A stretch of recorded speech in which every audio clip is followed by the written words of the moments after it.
Have you ever wondered why NATO, an alliance formed thousands of miles away, might lend a helping hand to the Philippines, even though it isn't a member of the alliance? Odd, isn't it? This curiosity is what we're diving into today. International alliances are fascinating, aren't they?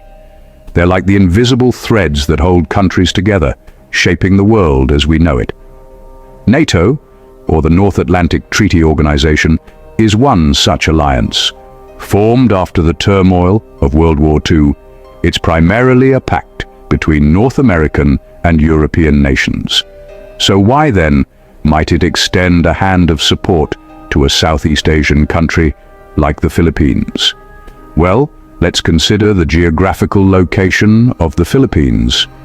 It's nestled in the heart of Southeast Asia, surrounded by the Pacific Ocean. A strategic location that's not just important for the Philippines, but for many nations around the globe. The country's unique position could be one reason why NATO might be interested. But there's another layer to this puzzle: China, a global powerhouse with an ever-expanding sphere of influence. Its relationship with the Philippines and its activities in the South China Sea have raised eyebrows and caused a ripple in the international community. Could this be another reason why NATO might step up? And here's the catch: the Philippines isn't a NATO member. It's not part of the agreement that if one member is attacked, all will respond. Yet the question persists: why would NATO, a collective primarily of North American and European nations, come to the aid of a non-member Pacific nation like the Philippines against a titan like China? It's a curious case, isn't it? A puzzle of geopolitics and international relations that we're going to try and piece together. So, keep watching till the end for the answer. And hey, if you're enjoying this video, don't forget to hit that subscribe button and give us a like. It only takes 3 seconds. First, what is NATO and why was it formed? As we dive into this question, we unearth a tale of alliances and collective defense. NATO, or the North Atlantic Treaty Organization, is an intergovernmental military alliance that was born out of necessity in the aftermath of World War II. The year was 1949. The world was in recovery, and the Cold War was beginning to simmer. NATO was formed as a counterweight to the Soviet Union to prevent further expansion of communism in Europe. Now, who are the players in this alliance? Initially, there were 12 founding members, including powerhouses such as the United States, the United Kingdom, and France. Over the years, this number has grown to 30, spanning North America and Europe. Each member has an equal say in decision-making, a testament to the democratic nature of NATO. So, what's the purpose of this alliance? Well, it's all about security and defense. NATO operates under a system of collective defense, meaning that an attack against one member is considered an attack against all. This principle is enshrined in Article 5 of the North Atlantic Treaty, the very backbone of NATO. It's this principle that has helped maintain peace among member nations for over 7 decades. But how does a country become a member of this prestigious alliance? There are several criteria, but the key ones include a commitment to democratic values, willingness to contribute to security and defense, and the ability to further the principles of the North Atlantic Treaty. It's not an easy process, and it requires significant commitment and preparation. So we've established what NATO is: an alliance of 30 nations bonded by a commitment to collective defense and democratic values. We've discussed its origins, its purpose, and the criteria for membership. But here's where the plot thickens. Why would NATO, a collective primarily concerned with the security of its members, extend its protective umbrella to a non-member country? What could possibly motivate such a move? These are the questions we'll delve into as we continue to unravel the mystery of NATO. To understand this, we need to delve into the complex world of geopolitics and international relations. Now, what's geopolitics, you ask? Simply put, geopolitics is the study of how geographical features and resources influence international politics and relations. It's about understanding the chessboard of the world, where nations are players, making strategic moves to protect their interests. Now, each player has its strengths and weaknesses, influenced by their geographic location, resources, and alliances. For instance, a nation with abundant natural resources but a vulnerable location might form alliances to protect those resources. On the other hand, a nation with a strategic location might leverage that to gain advantages in international politics. And that's where international relations come in. It's the study of how nations interact with each other, form alliances, negotiate treaties, and sometimes, unfortunately, wage wars. International relations help us understand why certain alliances are formed, why some nations help others, even when they don't seem to have any direct benefits. Now, consider NATO, a political and military alliance formed to promote democratic values and enable members to consult and cooperate on defense and security-related issues. Now, the Philippines isn't a NATO member, right? So why would NATO potentially help the Philippines in a conflict with China? Well, this could be due to a variety of reasons, including strategic positioning, maintaining a balance of power, or protecting democratic values. The Philippines, with its strategic location in Southeast Asia, is an important player in the geopolitical chessboard.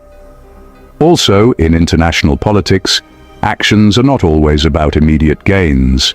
Sometimes they're about long-term strategies, maintaining balance and preserving the status quo. So, while it might seem odd for NATO to step in, from a geopolitical perspective, it could make perfect sense. Geopolitics can be a tricky game, right?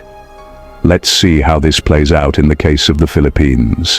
Why would NATO consider aiding the Philippines in a dispute against China? Let's dive into that. In the complex web of global geopolitics, the Philippines holds a unique strategic importance. This tropical archipelago, located in the heart of Southeast Asia, serves as a gateway to the Pacific. Its geographical position places it in the middle of major maritime trade routes, making it a critical player in the region.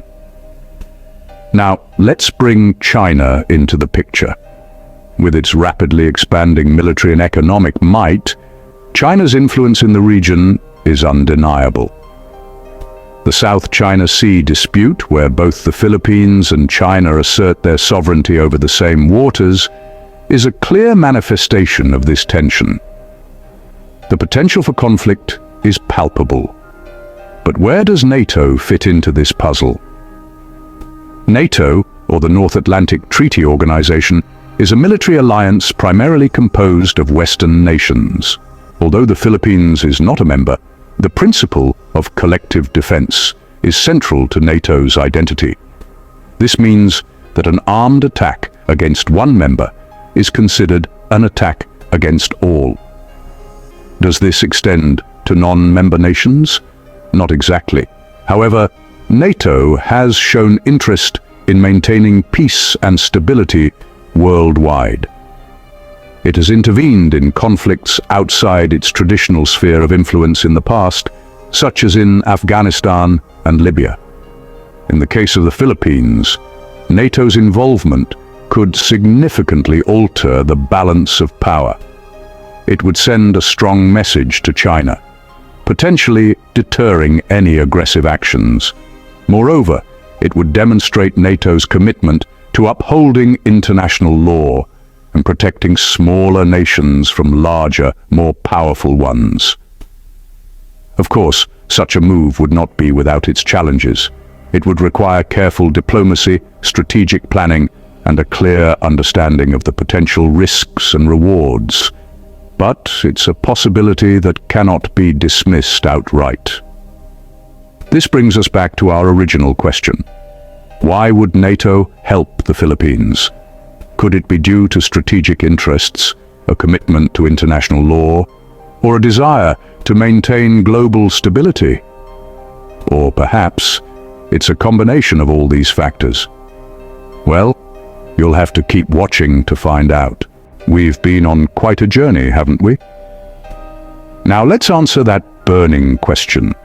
Why would NATO, a North Atlantic alliance, potentially aid the Philippines, a non-member, in its disputes with China? The answer lies in the complex web of international relations and geopolitics we've been weaving through. NATO, as we've discussed, is built on the principle of collective defense.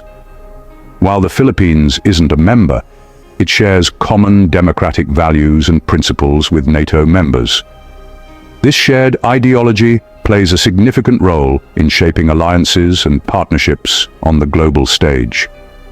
Furthermore, the Philippines' strategic location in Southeast Asia provides a pivotal access point to the South China Sea, a region of significant economic and strategic importance. Any potential threat to the stability of this region could have far-reaching implications, which NATO, given its global influence, cannot overlook. And let's not forget China's increasing assertiveness in the region. This has been a cause for concern for many nations, including NATO members. By supporting the Philippines, NATO could potentially curtail China's growing influence, thereby maintaining a balance of power in the region. But let's be clear, while these reasons provide a theoretical basis for why NATO might step in, it's not a guarantee. International relations are dynamic, and actions are often dictated by a multitude of factors, including domestic concerns, international pressures, and strategic interests. So, there you have it. The world of international relations is certainly a complex one, isn't it? It's a swirling vortex of alliances, strategic interests, and geopolitical maneuvering. The question of NATO's potential involvement in the Philippines-China dispute is just one piece in this vast, intricate puzzle. But that's the beauty of it, isn't it? It's a never-ending journey of discovery, of trying to understand the world we live in and the forces that shape it. And we're glad you're on this journey with us. Remember to subscribe for more amazing contents. Keep wondering. Don't miss out on future explorations and discoveries. Hit subscribe and ring the bell to stay updated with our new content. Your journey of wonder continues with every video. Stay connected and engaged on social media. Continue the conversation, follow us. Thank you for being a part of the Have You Ever Wondered community. Keep wondering, keep discovering. Until next time.